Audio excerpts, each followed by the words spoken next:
salve, sono Federico, Allora, ascolta. Prima cosa, vai piano, niente messaggini e tieni le mani sul volante. Poi a casa all'1:30, non un minuto di più. E comportati bene, se no ti faccio Eccomi. Ciao papà. Ehi, copritevi.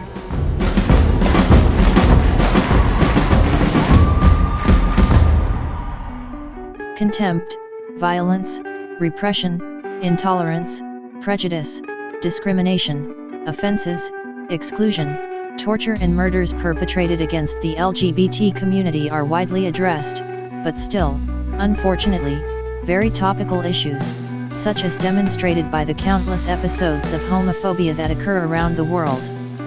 Homophobia is the aversion towards homosexual, bisexual, and transsexual people based on prejudice, but it would be more correct to speak of homonegativity, which indicates the impact and internalization of the cultural components and social roots of intolerance and includes negative feelings, attitudes, and behaviors towards homosexuality and homosexual people. This phenomenon is very widespread, if on the one hand there are more isolated but equally serious episodes, such as the violence done in the pack by young people, by baby gangs, or the hateful words that are said or the gestures performed inside the school. There are more striking episodes, which involve a large number of people and have greater resonance. Crimes have been committed for which homosexual people, and not in distant times but in 2016 were detained in real concentration camps and tortured with a dynamo that passed electricity into the body.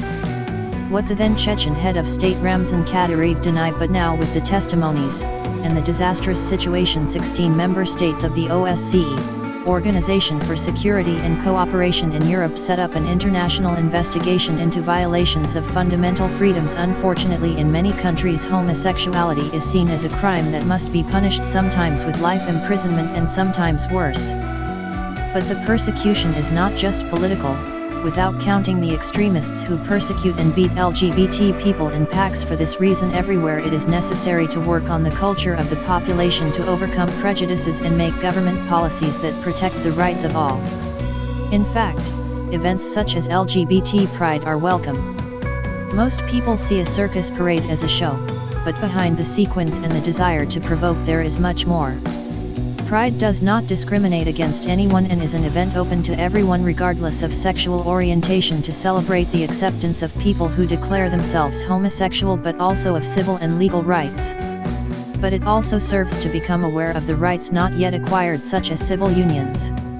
Personally, I have a lot of homosexual friends and I must say that they are extraordinary people, and that is why when I participate in the Pride without fear of being judged. I first taught my boys that the different does not exist, that for everyone is worth respect and equality, and we must defend those who are most in need so as not to be made fun of or denigrated, or not to ensure that physical violence can take place.